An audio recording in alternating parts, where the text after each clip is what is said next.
up at insidetherink.com/ESPN, and you'll be able to see plenty of Mr. John Buccigross on there. That's for sure. Thanks a lot, Butchie, for being with us today. Appreciate that little plus shout out.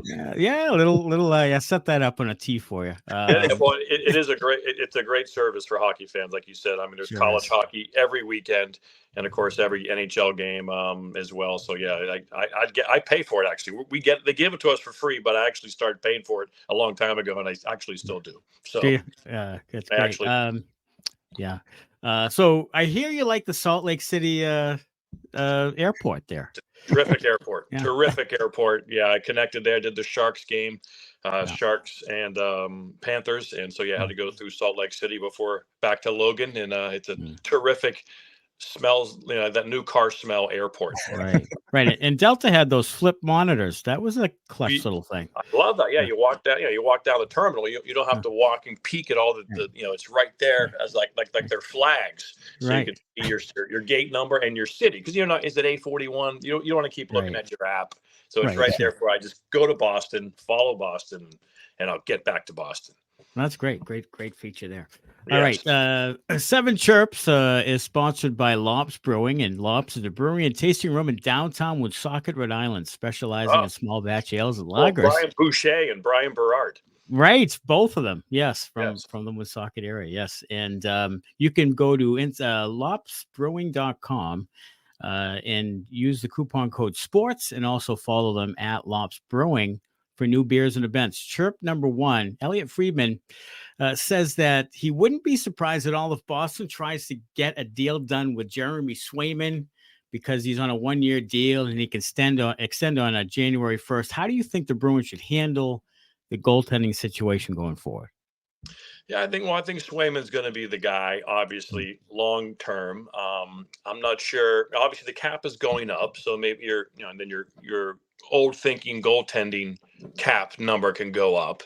The market for goalies seems to be going down in terms of contract and because of and just overall value, because I think they realize they want two instead of one $8 million guy. They'd rather have two $5 million dollar guys, not an 8 and a 2, right, or a 9 and a 1.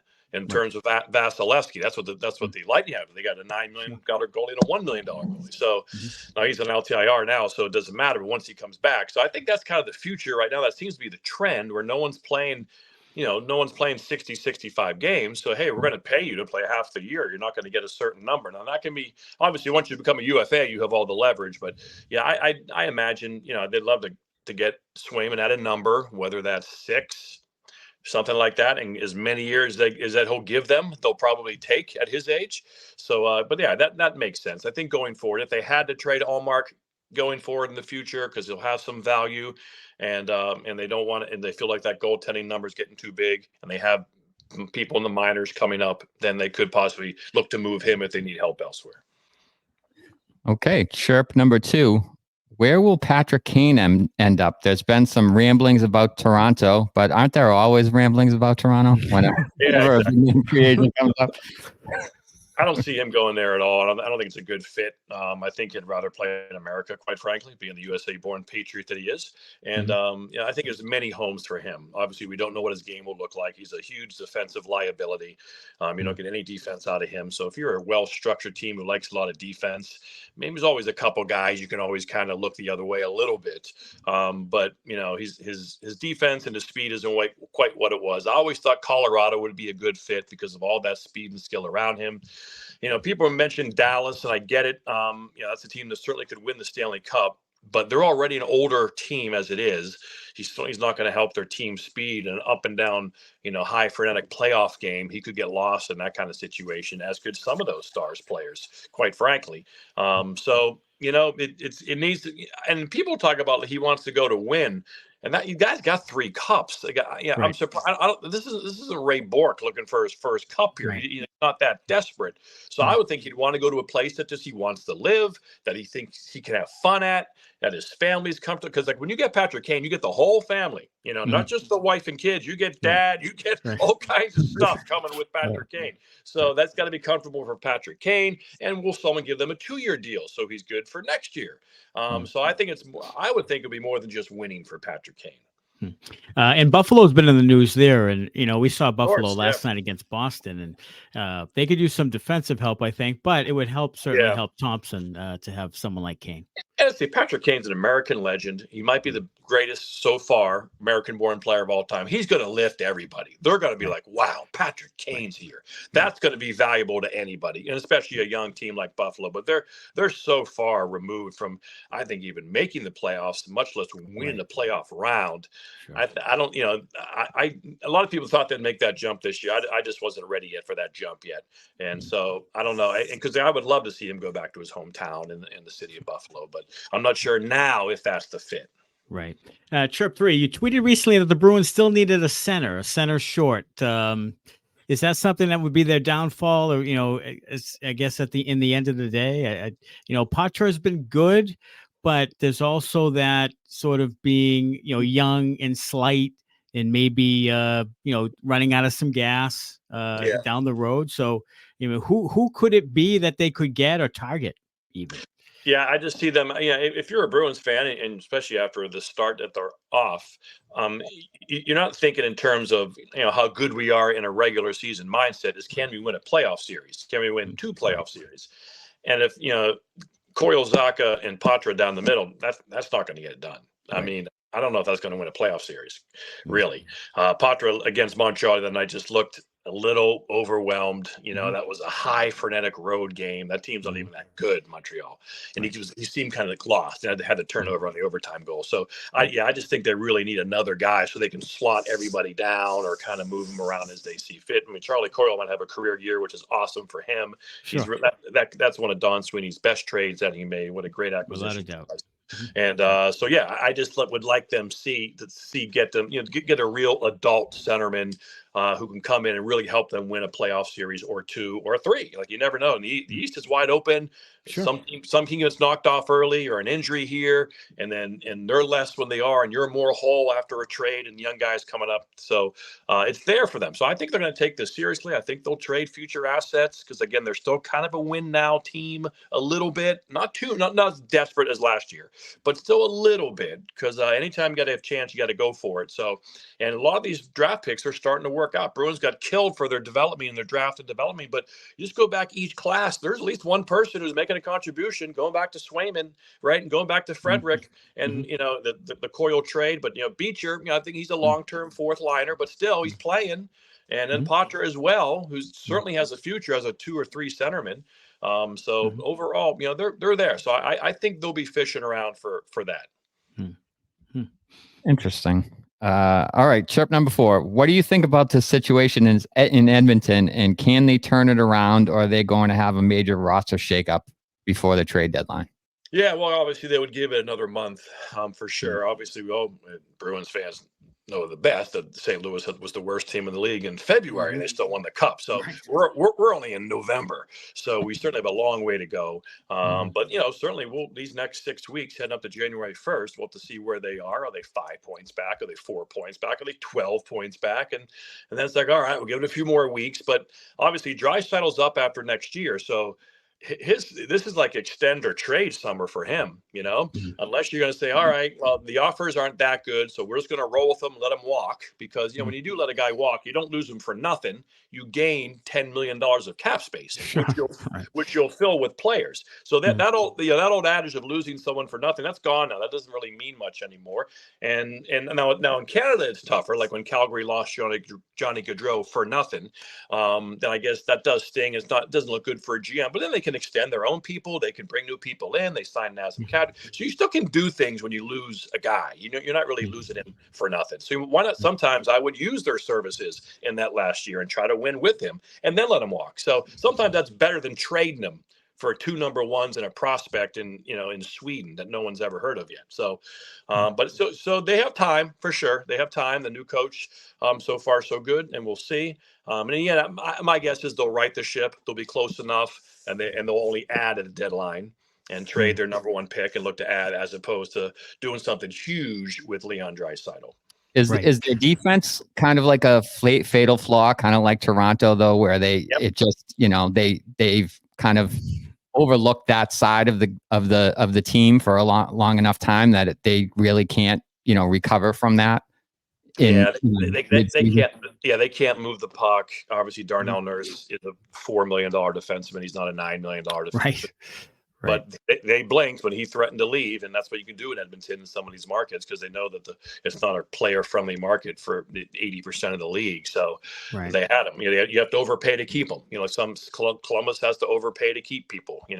And some cities are like that. That could change. That could evolve. But yeah, so their defense is not good. They don't move the puck well at all. The goaltending has been brutal. It's been better the last 2 games for whatever reason, but it was brutal.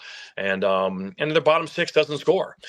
And that's been really, the team like the Bruins, even going back, to the Thornton days and the Cup years, having that 4th line that could actually pop some goals in, like Ryan Lomberg of the Florida Panthers had 12 goals last year. He had 1 last night for them. So you get some bottom 6 guys pumping in 12 goals, 13, and consider, people think that's not a lot of goals, but they're only playing 9 minutes a night. So that's really that's a pretty good rate.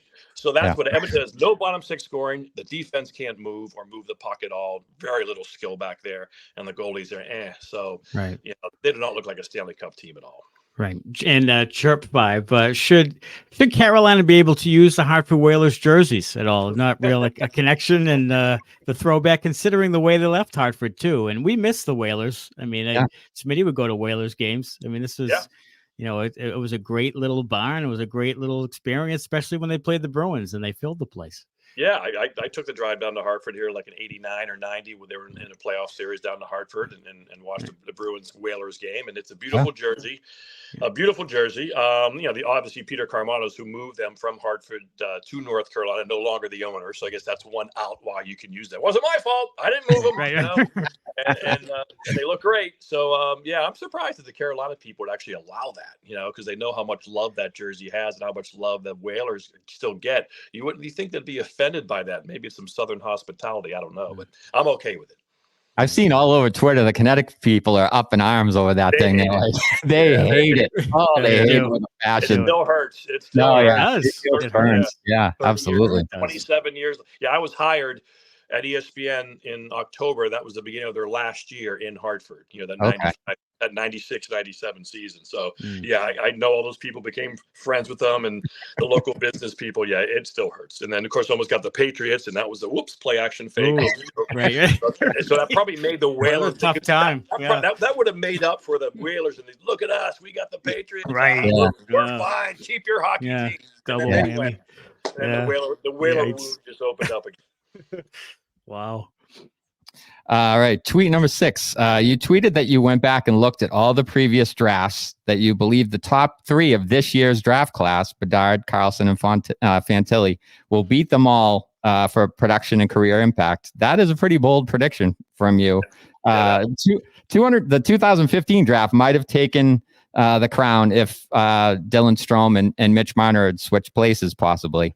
Right. But it's kind of like a hit 3-song run on an album. You don't get a lot of Thriller with Beat It, Billie Jean, Thriller, Beat It, Billie Jean back to back. So that's funny you say that. When I wrote my hockey column for ESPN.com about I wrote that from 2001 to 2017, about 2007 or 8.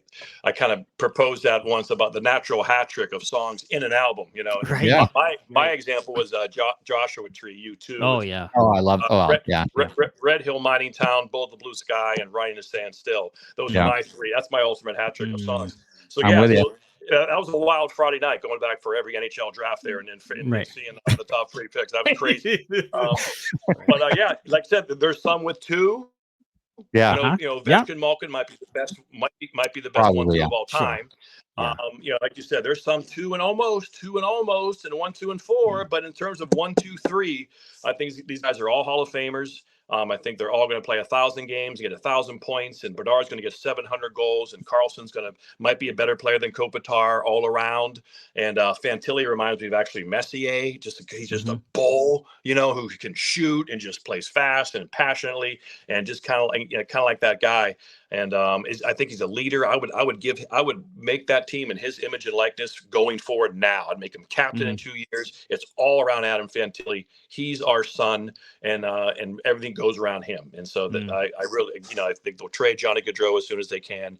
If anybody wants him, if he creates any value without having to eat anything. So I think it's all Adam Fantilli going forward. It's all Bedard going forward. Carlson has more of a buffer around him, but again, he's a man already. So yeah, I think that'll go down. Unless it's broken. Again, some of these past years it's a little early, these last 2-3 years, but no one came right out of the gate. If you don't come right out of the gate, now some guys come on later, like we see Marty Natchez come out later in Carolina, but he's not going to be a super duper star. He's going to be a really good player for the next 7 years. Right. Now, how about, speaking of 1, 2, 3, how about the Hughes boys as maybe being the best hockey family ever? How about that? Yeah. For sure. I mean, again, all three have real Hall of Fame probabilities, that kind of talent for sure.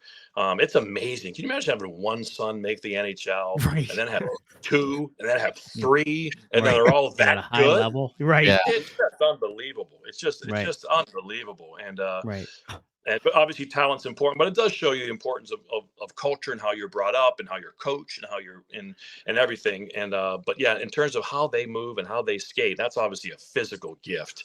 You can develop it a little bit, but yeah, they're an absolute wonder. And I'm sure mom, because she runs that family. I'm sure her goal is to have all 3 boys play together. Yeah. Somehow usually the other brother isn't.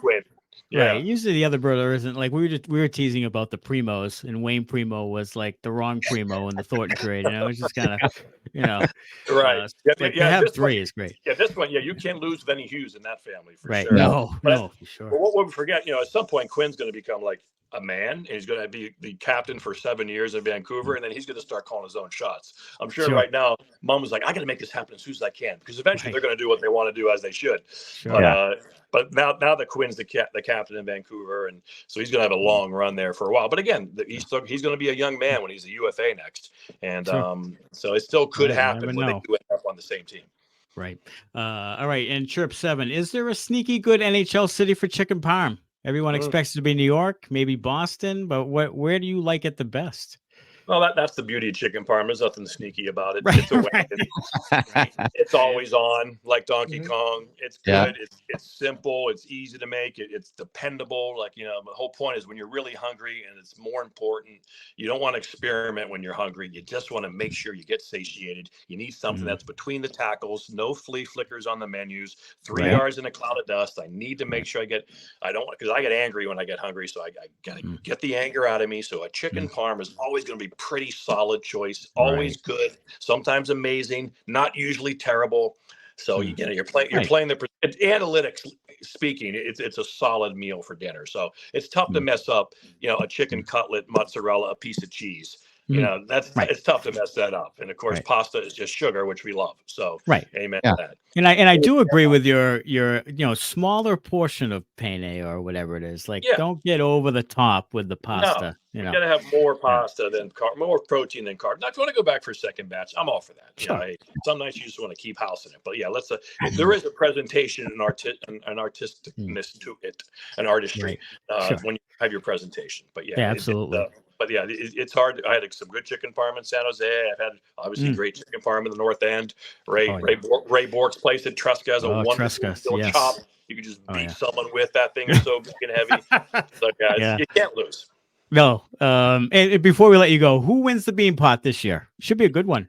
Yeah, it should be outstanding. Obviously, Harvard might be down a little bit. Northeastern might be down a little bit. We could be back to the old BC, BU thing where it was forever. I'd probably lean towards BU right now. I think they're going to continue to kind of come together with last year's guys who were good, and then the new additions this year. And then they'll kind of come together. But certainly Boston College is loaded, and if somebody gets hot at the right time, Will Smith, the future Shark, and Leonard and Perot, it's going to be fun. I'll be watching for sure. Right.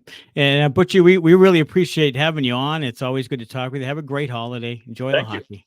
I'll be down here in We Plymouth appreciate with Mom, Turkey Day and Christmas. Yes. Oh, All nice. right. Very nice. Yeah. Thank Enjoy you. your holiday. Thanks a Thanks lot. for having me. Thanks so much. All right. Appreciate You it. got it. Anytime. Thank you. Bye-bye. All right.